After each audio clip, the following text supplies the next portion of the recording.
Hello guys, आप सभी का नीरू कोचिंग क्लास के इस यूट्यूब जर्नी में मैं आप सभी का पुनः स्वागत करने वाला हूं। ठीक है, अब आगे बढ़ते हैं हम लोग 11वां चैप्टर का मोस्ट इंपॉर्टेंट क्वेश्चन। लाइन से चल रहे हैं भाई। ठीक है, जो आपका बोर्ड एग्जाम में ज्यादा इंपॉर्टेंट है वो टॉपिक को मैं कवर कराने की कोशिश कर रहा हूँ। ठीक है भाई, आधा सत्र क्योंकि कंप्लीट हो चुका है हमारा। ठीक, अब देखते हैं भाई आइंस्टाइन। बहुत ही मोस्ट इंपॉर्टेंट क्वेश्चन भाई, बहुत ही मोस्ट इंपॉर्टेंट क्वेश्चन। आइंस्टीन का प्रकाश विद्युत समीकरण 2025 में आने का पूरा फुल चांस है भाई सीजी बोर्ड में। किसमें भाई? 2025 में आने का पूरा फुल चांस है सीजी बोर्ड में। बार बार बोल रहा हूं। ठीक है, तो मैं इसका थ्योरी आप लोग को पहले समझाने के लिए लिख दिया हूं, ध्यान से देखना भाई। ठीक है, क्या क्या है थोड़ा सा एक बार पढ़ते हैं। प्लांक के क्वांटम सिद्धांत के आधार पर, मैं इसको पढ़ूं क्यों भाई? क्योंकि मेरे को याद है, आपको थ्योरी आपके लिए है। ठीक है, ठीक, क्या बोला हूं मैं? प्लांक के क्वांटम सिद्धांत के आधार पर। ठीक है, प्लांक क्या है आपको बताया गया था। इसमें प्रकाश जो होता है वो कण की भांति व्यवहार करता है। कौन बताया था? प्लांक के क्वांटम सिद्धांत, मतलब प्लांक वैज्ञानिक था। ठीक है भाई, तो क्वांटम सिद्धांत उन्होंने प्रतिपादित किया था। उसके पीछे ध्यान रखना, प्लांक क्वांटम सिद्धांत के अंतर्गत बहुत सारे वैज्ञानिक आते हैं। आइंस्टाइन, ठीक, उन्होंने भी इसके आधार माना और अपना एक समीकरण दिया। कौन सा समीकरण भाई? प्रकाश विद्युत समीकरण। ठीक है, तो क्वांटम सिद्धांत के बहुत सारे वैज्ञानिक है। हाइजेनबर्ग, ये आप सुने हो भाई। ठीक, डी ब्रॉगली, ये सुने हो। ये सब क्या है? क्वांटम सिद्धांत के वैज्ञानिक थे। ठीक है, लेकिन ध्यान रखना, इस सिद्धांत को आधार मानते हुए आइंस्टीन साहब ने 1905 में, ठीक, प्रकाश विद्युत समीकरण की व्याख्या की। ठीक है, 1900 कितना भाई? 5 में। अब आगे बढ़ते हैं, उसके बारे में थोड़ा सा डिटेल पढ़ते हैं। प्लांक के क्वांटम सिद्धांत के आधार पर उन्होंने प्रकाश विकिरण ऊर्जा के छोटे छोटे बंडल या पैकेट से मिलकर बना होता है। मतलब प्लांक के क्वांटम सिद्धांत के आधार पर बता रहा है, जो ऊर्जा जो होता है वो क्या होता है? बोला है भाई छोटे छोटे क्या है? बंडल या क्या है भाई? पैकेट के रूप में होता है। छोटे छोटे बंडल या क्या है भाई?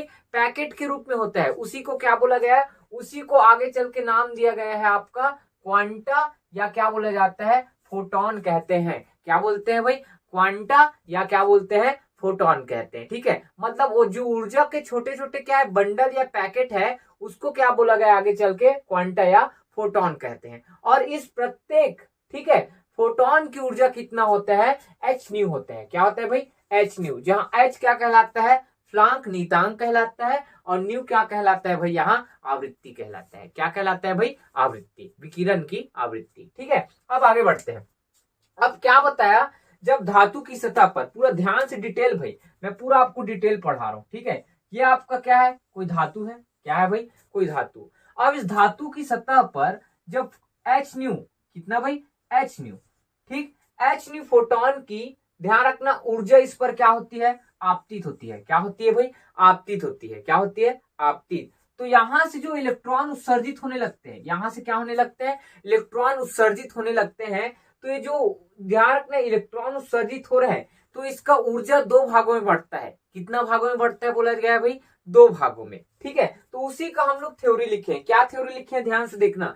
जो आपका फोटोन क्या होगा? इस धातु की सतह पर आपतित होगा, वो ऊर्जा दो भागों में बंटने वाला है। कितना भागों में बंटने वाला है? दो भागों में। ध्यान से देखना भाई। फिर देखो, सबसे पहले क्या लिखा है? आइंस्टीन के प्रकाश समीकरण जैसे बोल सकते हो, या आइंस्टीन के अनुसार, जब कोई एच न्यू ऊर्जा का फोटोन धातु की सतह पर आपतित होता है, जैसे मैं बताया हूं एच न्यू का, ठीक है, आपतित होता है, तो यह ऊर्जा दो रूप में क्या होती है? व्यय होती है। दो रूप में व्यय मतलब क्या होता है? दो भागों में क्या हो जाती है? बढ़ जाती है। ठीक है भाई, अब क्या है? सबसे पहले देखते हैं, ध्यान से देखना।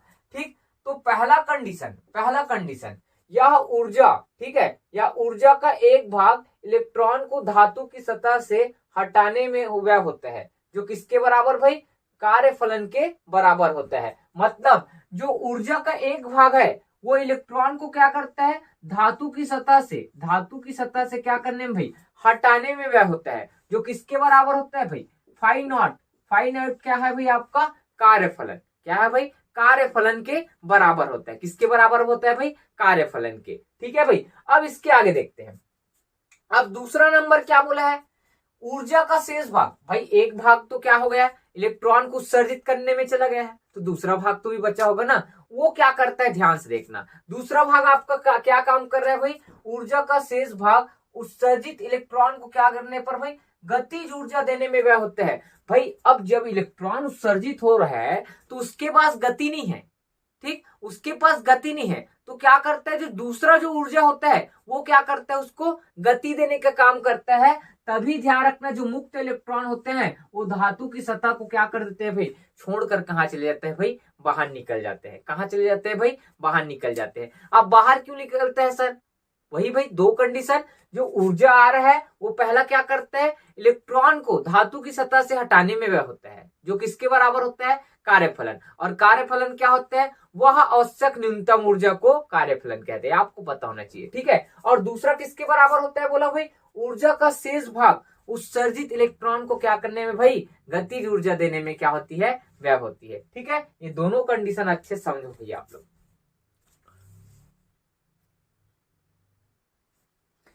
ठीक, अब इसका हम लोग व्यंजक बनाते हैं। इसका व्यंजक बहुत इंपॉर्टेंट भाई, पेपर में आपका 3 नंबर दिला के जाएगा ये टॉपिक। कितना नंबर भाई 3 नंबर, ध्यान से बस देखते रहना आप लोग, ठीक है।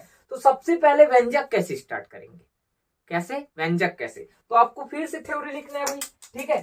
छोटा मोटा थ्योरी लिखना है, थोड़ा सा मार्कर दे दिया, ठीक है, 1 मिनट ना, थोड़ा सा होल्ड करना, ठीक है।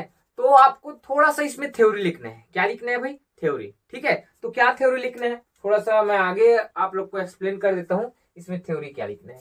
तो आपको लिखना है, मान लो क्या लिखोगे भाई, मान लो उत्सर्जित क्या है उत्सर्जित इलेक्ट्रॉन की द्रव्यमान, इलेक्ट्रॉन की क्या है द्रव्यमान स्मॉल एम है, स्मॉल एम, तथा अधिकतम वेग क्या है भाई अधिकतम वेग v है, और क्या है नीचे में मैक्स, v मैक्स है, तो v मैक्स है तो गतिज ऊर्जा, ठीक। तो क्या लिखना अधिकतम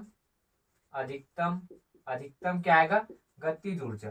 गतिज ऊर्जा का फॉर्मूला जानते हो भाई क्या होता है k मैक्स, अधिकतम के लिए k मैक्स बराबर 1/2, कितना आएगा 1/2 m v स्क्वायर होता है, लेकिन वेग क्या माने मैक्स, तो क्या आएगा यहाँ पास मैक्स। दिख रहा है सबको भाई, ये क्या है गतिज ऊर्जा, अधिकतम गतिज ऊर्जा के लिए क्या है फॉर्मूला, ठीक है। अब आगे चल के देखते हैं भाई, ये मैक्स है ना, क्या है भाई आपका मैक्स। अब ध्यान से देखना जो ऊर्जा आ रहा था, क्या आ रहा था जो ऊर्जा वो 2 भाग में बटा है, ठीक है। तो 2 भाग में बटा है तो उसको क्या लिखेंगे ऊर्जा संरक्षण के नियम से। क्या लिखना भाई ऊर्जा संरक्षण के किससे भाई नियम से जो ऊर्जा आ रहा है उसको क्या बोलेंगे फोटॉन की या ऐसे लिख लेना आपतित फोटॉन की ऊर्जा, ठीक है। थोड़ा सा हिंदी आप लोग करेक्शन कर लिए करो, आपतित फोटॉन की क्या है ऊर्जा, आपतित फोटॉन की ऊर्जा कितना भागों में बढ़ता है भाई 2 भागों में, कितना भागों में 2 भाग। सबसे पहले क्या लिखूंगा मैं कार्यफलन, क्या है भाई कार्यफलन, ठीक, कार्यफलन प्लस क्या गतिज ऊर्जा, तो प्लस में क्या आएगा अधिकतम, ठीक, अधिकतम गतिज ऊर्जा, किसमें भाई अधिकतम गतिज ऊर्जा, ठीक है। तो अब हम लोग मान रखते हैं भाई, सबसे पहले क्या मान रखोगे आप लोग आपतित फोटॉन की ऊर्जा कितना था भाई h न्यू, कितना है भाई h न्यू, ठीक है।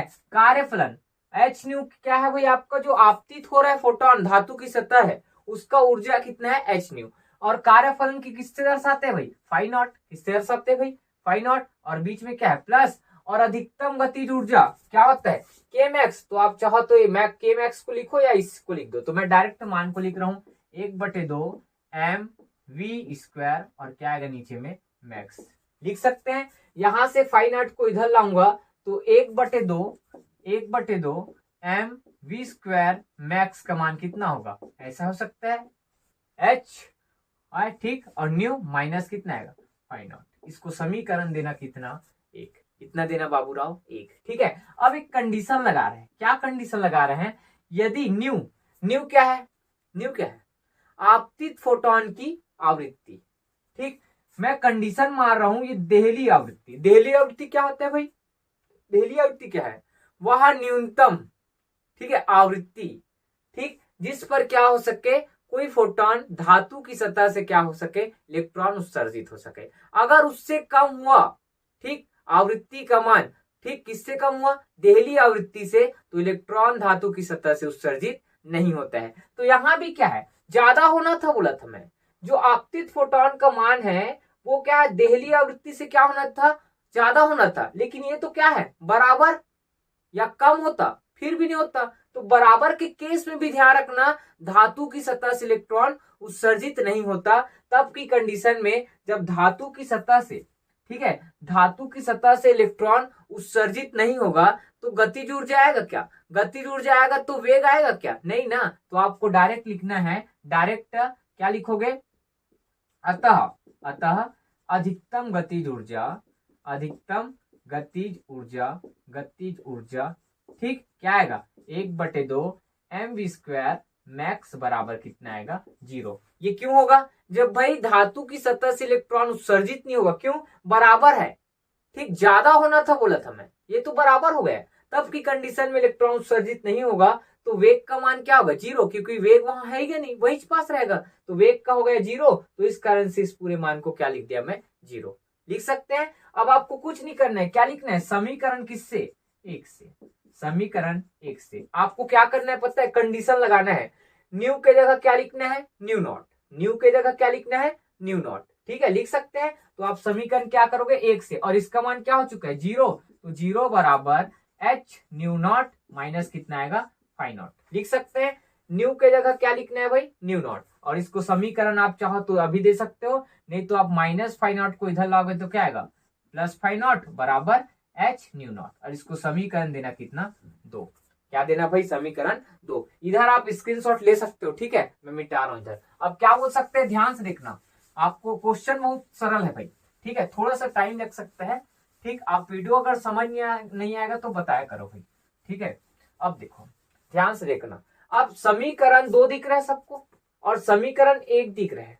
समीकरण 1 में फाई नॉट दिख रहा है और फाई नॉट का मान अभी समीकरण 2 में निकल चुका है। तो आप ऐसे लिखना, पुनः पुनः पुनः समीकरण 1 में फाई नॉट का मान क्या करने पर भाई, रखने पर, फाई नॉट का मान रखने पर। तो फाई नॉट का मान रखोगे तो क्या आएगा, ये क्या चल रहा है, 1/2 mv² मैक्स। इसको ध्यान रखना है, यहां पास बस किया ना 0, यहां नहीं कर रहे हैं, बराबर क्या आएगा, h, और क्या आएगा भाई, h न्यू माइनस कितना आएगा भाई, h न्यू नॉट। क्यों आएगा, यहां निकाले हैं फाई नॉट का मान। आप ऐसे मत सोचना भाई सर इसको क्यों नहीं कर रहे हैं, ऐसे करके मत बोलना। हम लोग इसका उपयोग एक बार यहाँ किए हैं, फिर फाई नॉट का मान निकलने के बाद फिर यहाँ कर रहे हैं, ठीक है, याद रखना ये इसको चेंज मत करना, और बोल रहा हूँ, ठीक। अब नेक्स्ट इसको हल करो, 1/2 mv² क्या आएगा, मैक्स बराबर कितना है, h क्या होगा,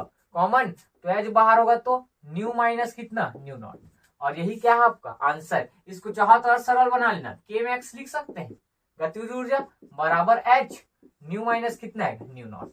और यही क्या है आपका, क्या है भाई, आंसर। लास्ट टर्म लिख लेना, यही प्रकाश विद्युत समीकरण की व्याख्या है या समीकरण है। और किसका भाई, आइंस्टीन का, ठीक है। अगर आप लोग को वीडियो पसंद आया होगा तो लाइक करना, सब्सक्राइब करना और अपने दोस्तों के पास ज्यादा से ज्यादा शेयर करना। ये 2025 में आने का फुल चांस है, ये गारंटी है नीरू कोचिंग क्लास का, ठीक है भाई। मिलते हैं नेक्स्ट वीडियो में। जय हिंद, जय भारत, जय छत्तीसगढ़।